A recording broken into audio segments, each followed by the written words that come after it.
For nearly 50 years, Nigeria has developed an unquenchable thirst for crude oil.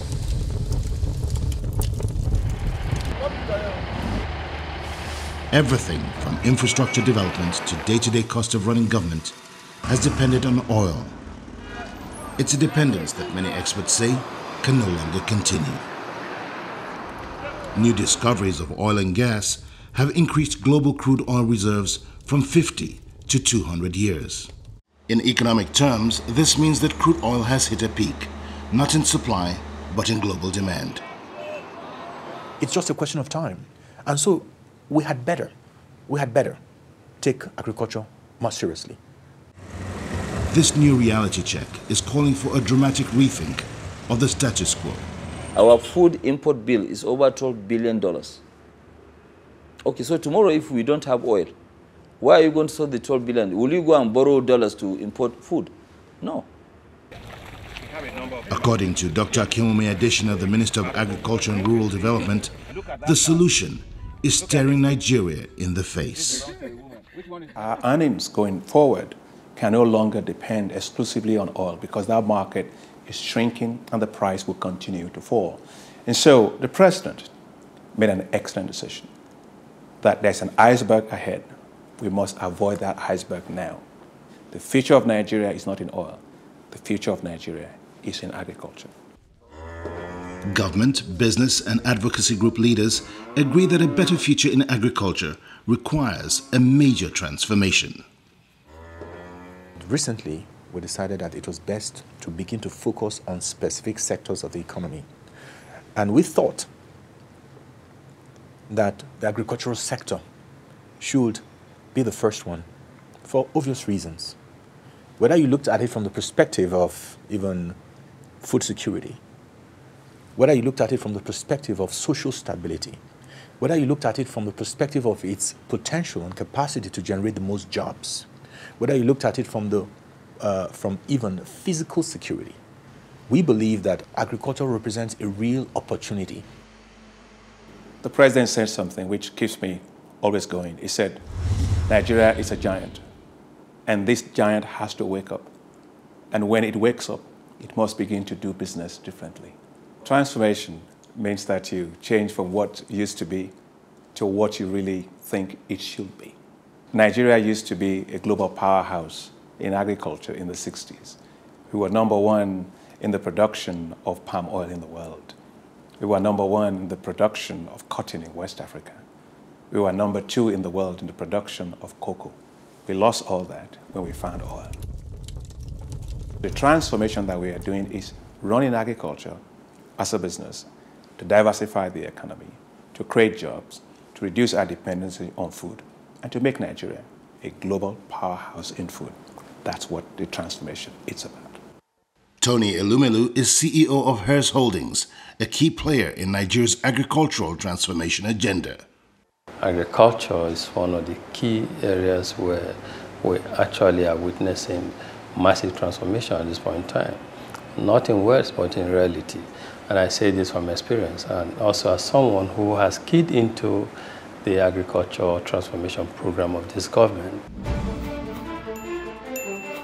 According to the Nigerian Economic Summit Group, harnessing Nigeria's agricultural potential will require integrated infrastructure development and literally having all hands on the plow. Expanding agricultural production, improving agricultural enterprises is not the business of government alone. That as citizens, all of us have a role to play. Policies are put in place, incentives are put in place, but it is citizens, businesses, entrepreneurs that must take these policies forward.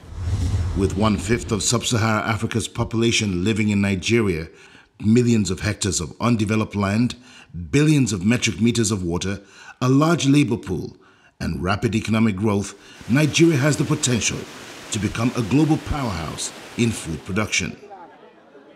Agriculture is already a key driver of Nigeria's economic growth.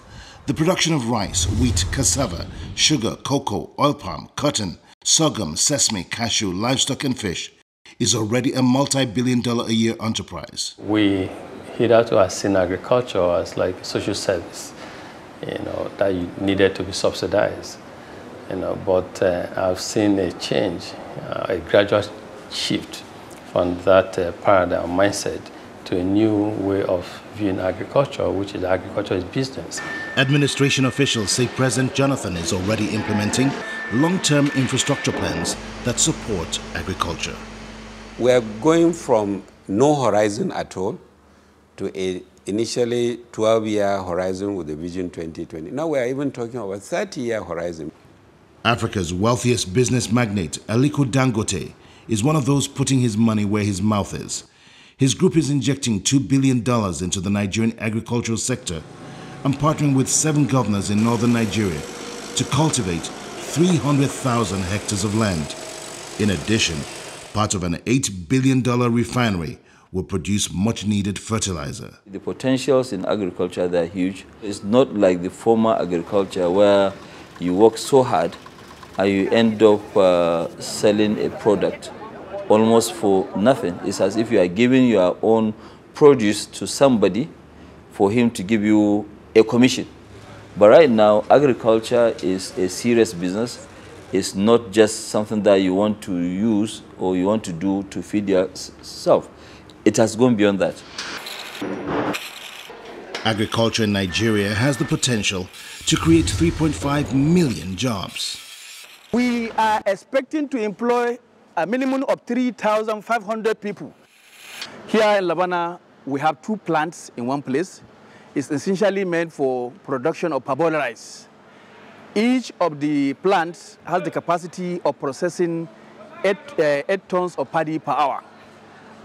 Put together, we are expecting, or we will, at the end, when we start production, process 18 tons per hour in this mill. And we hope to produce up to 22 to 23 hours per day. If we create a viable commodity exchange, if young farmers, if young graduate school leavers see the kind of economic prosperity that farmers are associated with, many of them would drop other lines and move into that space. Agriculture is a business that's already attracting a whole new generation of young Nigerians. There's no light here, and the road also, we have bad road. After producing, we find it hard to take it to the town at times. So motor used to charge us more than what we were supposed to pay. In Nigeria, we have a lot of massive land that is wasting away. We are not doing anything with it. If we can just take advantage of it, we don't need to look for any job anywhere. We will employ labor. I do believe that with structural change, with success stories being shared, I think the perception could change. And then people could, young people especially, could start to see a future in agriculture. One of such success stories is Cynthia Musumala Umaru. She's a shining light in Nigeria's emerging agribusiness scene. A graduate of zoology, she recently acquired 3,000 hectares of arable land. I got into agriculture because I wanted to take care of people and I wanted to do something different. My first love was medicine. I heard things like, you're too young to go on an adventure, an endless journey. You should be a lot more creative. Try and get a job that gives you some level of security, something you can always fall back on. But who says I can't fall back on the land? Today, the same people who try to stop me say things like, we always knew you could do it. When you sow a seed in the soil, it takes a while for it to germinate. And what keeps me is watching every seed that I sow grow. Imagine a city girl like me coming here to get my hands dirty, and at the end of the day, the reward is the cash that goes to my bank account.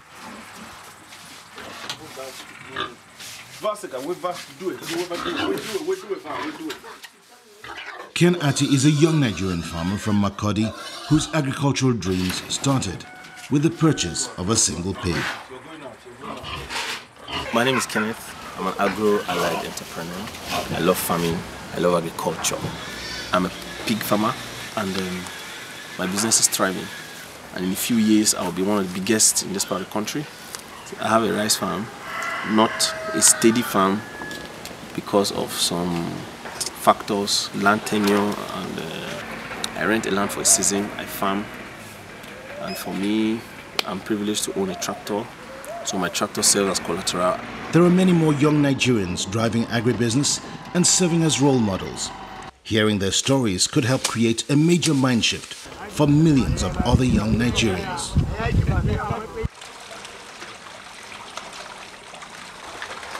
Adinuga Adedeji is a 25-year-old entrepreneur, fish farmer, and CEO of Tepebo Farms.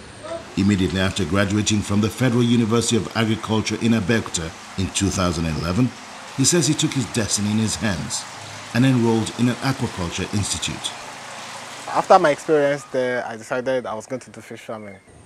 Using land belonging to his parents, a loan from a cooperative society, and a donation of 3 hatcheries from the Federal Ministry of Agriculture, in less than 1 year, he has built a thriving farm and harvested over 30 tons of catfish for local consumption and export. What motivated me to become a farmer was as a result of the passion and the drive that I wanted to be self-employed. And as a graduate of agriculture, the next logical thing for me to do was to make plans to start my own farm. And with my passion and knowledge and the support, I decided to go into farming full-time. Adinuga acknowledges that farming is still not an attractive option for many in his generation. Most youths still prefer to go for a white-collar job where they sit in an office. They see agriculture as being stressful, they see it being dirty, and they don't want to dirty their hands. But nowadays, dirtying your hands is what makes you money. With empowerment through access to resources and information, finances, timely inputs, and support structures, there is no reason why Nigeria's agricultural glory of the past cannot be recaptured today by a younger generation which has its eyes firmly fixed on the future. We have what it takes to transform Nigeria to be the nation that we want it to be. A few years ago, I don't think your average young person out there came out and said they wanted to be an entrepreneur. People wanted to be in those jobs that your parents told you, such as lawyers, bankers, doctors. But that shift was made via, new media. It was made by watching TV shows. In the same manner that we've seen entrepreneurship, a shift amongst young people, we can begin to see the same shift in agriculture, without a doubt. Under the current Minister of Agriculture and his team, President Jonathan is already implementing an aggressive, integrated, time-bound plan to unlock Nigeria's potential in order to become an agricultural powerhouse. We are serious about agriculture as a business. It's not a slogan. It's what we are doing, and we are committed to that. I think it's very important for the rest of the world to recognize that. Today, we have huge political leadership behind that transformation you're seeing in Nigeria today. And that will make it last, going well into the future. Times are changing in Africa's largest emerging market. The interest that Nigeria is generating now is huge. And the opportunities are there, and we are open for business. With a real transformation underway, a mind shift that sees the entire agricultural value chain as a business, strong political will, fiscal incentives, an integrated approach to infrastructure development, and the entry of passionate and enthusiastic young Nigerians, agriculture is poised to become a dynamic sector that grows food, creates jobs, and generates wealth.